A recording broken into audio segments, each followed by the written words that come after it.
Andrew, thank you so much for having me to your super cool studio today. I want to talk about your art and what inspires you, but let's talk about your formative years first. When did you discover a love of art? Oh, that's a good question.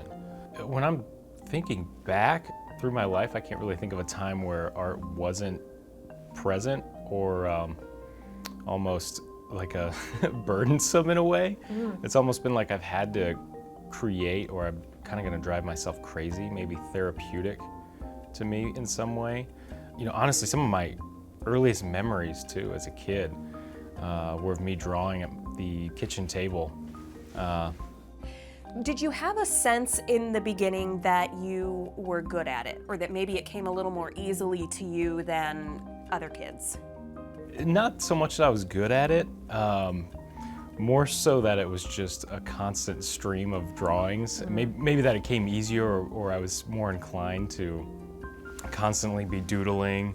My parents were always joking about me getting, carpal tunnel by the time I'm 10 years old or something, so they always mention that. So apparently I've been drawing with a lot of gusto since I was young. When did you go from drawing to getting into the paints? That was pretty recently, actually. Yeah, I took a break from visual art for a while once I went into college, and you're supposed to find an adult career, and art's silly, that's not realistic. So I started jumping around on all these things like sociology and philosophy, all these big money makers like that, Right, all these realistic right. options like that.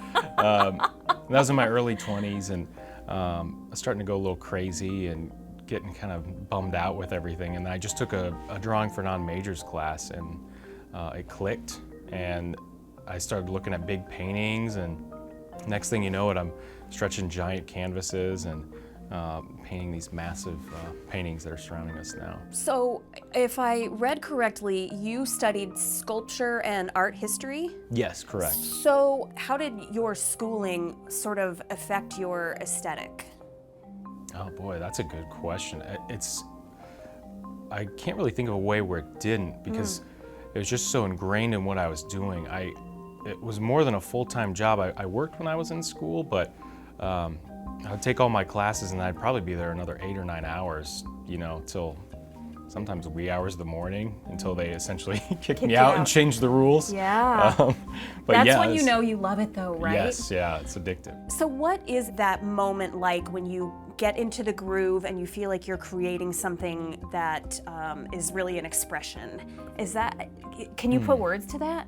Oh, you mean the mindset you get from it? Yeah. Oh, it's hard to even put that into words. It's kind of an intangible feeling you get, but I could kind of associate it to almost like tunnel vision. You're just hyper-focused on this one thing. It's almost like a dance when you're doing these large canvases, because you're just jumping around, and I've got the jazz music playing, usually some strong caffeinated beverages.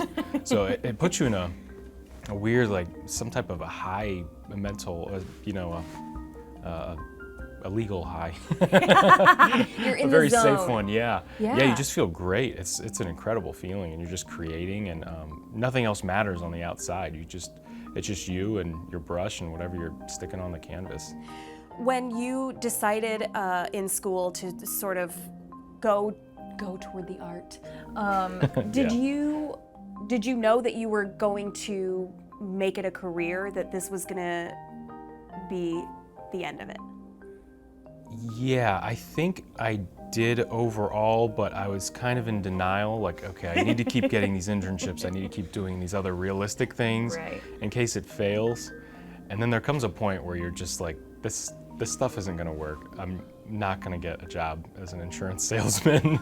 I'm not gonna, it's this or nothing. And my day job, I work in the arts, and I've worked at about every gallery in town and the museum. And so if I have to have another job, which I do, as most artists do, I always make sure it's in the arts. So I'm still working in the day, helping other artists or selling artwork, whatever it might be.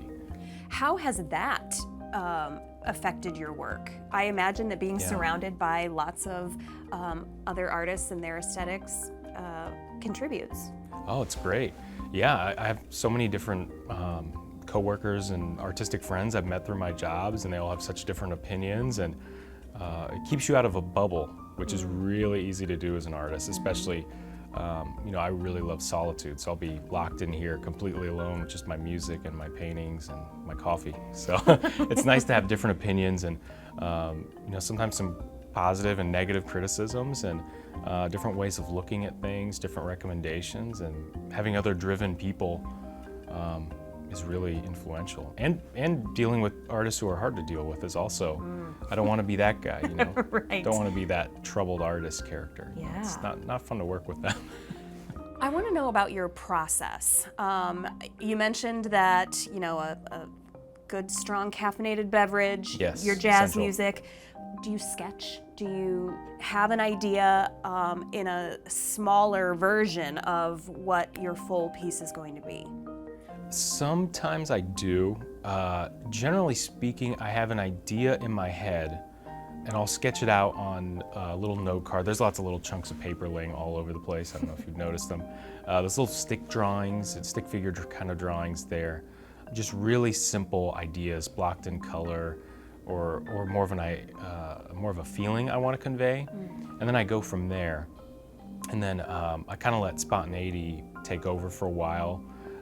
Let the painting sit for a couple days or even a couple years. I mean, most of them in here have been up for years and they're constantly cycling around. And it's constantly evolving. I can't say it's totally spontaneous because there's a lot of planning, but the planning is taken over by new plans as my mind changes. What do you hope people feel and take away from your work? Or does that even matter to you? I try not to think about it when I'm making it. I think at least with this current body of work I have, it's more of about a visual aesthetic or an energy, or even a process. It's even becoming a little more process oriented. I like people to see them and at least get excited or say, hey, I haven't seen anything like that, or just be energized. If someone feels energized by it, or even if they hate it, that's fine. As long as they're not just walking past it in complete indifference. I mean, that to me is the absolute worst reaction you can have. So if they feel anything, even if they hate it, that's fine by me. Do you find yourself using your work to impart some social commentary, or is it usually a different road? That's buried in there. There'll usually be a lot of that in there. It's so hard to escape that these days. I think it kind of sums up my personality pretty well, or who I am as a person. I'm pretty political at heart and constantly think about all these issues we're all going through. I mean, who isn't thinking about everyone? It's so divided and crazy right now, as it always is. So that's in there, but it's buried, and it's kind of like burying your head in the sand, but being aware of it in the paintings. It's an escape, but it is there if you look hard enough, but I don't make it obvious. And sometimes I will literally erase it. I'll paint over it with white or, scrape it off, and, you change your mind all the time. I have artists who tell me that it starts out, they start a piece, they're excited, and then they get to a point where they think it's terrible, it's crap, and then shortly thereafter, they're back to going, oh, okay, well, that's really something cool. Is that how it is for you, or do you have a sort of a different timeline? No, that is my exact timeline. And maybe it's amplified even a little bit more, maybe more extreme hatred and love for it as it's happening. That sums it up perfectly. I will just be so excited about something I did like yesterday, and I'm looking at it right now, and I'm just like, oh, let me get at that painting right behind you right now. It's every day it's different, and every year it's different. The painting right over there is, I think, about 4 years old, and I just repainted a big chunk of it, so it's constantly changing. Is that just because of sort of a change in aesthetic, or what is it that made you decide to change it? Yeah, I think aesthetics do have a big part in it because, when I was in a lot of these paintings I was working on when I was in school, you didn't really have a voice yet, and, I was primarily a sculptor. So these were just kind of things I was doing on the side. And now that I'm kind of finding more of a voice or more of a style I want, I go back and I see a painting with all this, I guess it has a memory because it has, so much work added to it. ashamed to just store it somewhere or throw it out. So it's like, why not turn that into something? And if I see it out of the corner of my eye and I just have an idea, sometimes it'll just end up on the easel or on the floor and have some paint dumped onto it. What would you tell your younger artist self? Boy, that's a really good question. What would I tell my younger artist self? Probably to stop worrying about all the other aspects of life and just focus on the here and now and enjoy the process of making art. Once you get hung up on all the other stuff, years can go by and you can go without making a single painting. And I see it happen to a lot of people, and it happened to me for a little while in my early 20s, which I'm not very fond of that period. So that's probably the first thing I would tell myself. Just stretch that big canvas and go at it. What is your favorite part of the process? Favorite part is once it actually gets going, there's the initial phase where you're kind of apprehensive, but once you start getting into a groove, when it's about halfway done, which in reality is about a year from being done in my case, I think it's about done, that's when you really start getting this groove, and you don't have to overthink things are happening naturally, you're just enjoying yourself. After that phase, it starts to get a little more tedious, and it's like every brush stroke is, your hands are shaking like, oh, is this gonna ruin the 40 hours of work I did? There's this little median area of time where you can just really have fun, and I just love that feeling. So it's hard to finish pieces sometimes because I just try to stay in that. Yeah.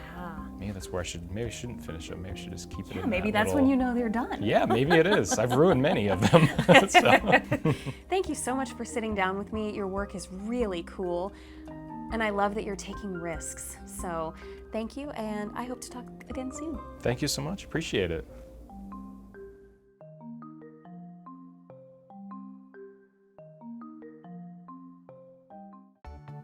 Arts in Focus on PBS Fort Wayne is funded in part by the Our Foundation and the Community Foundation of Greater Fort Wayne.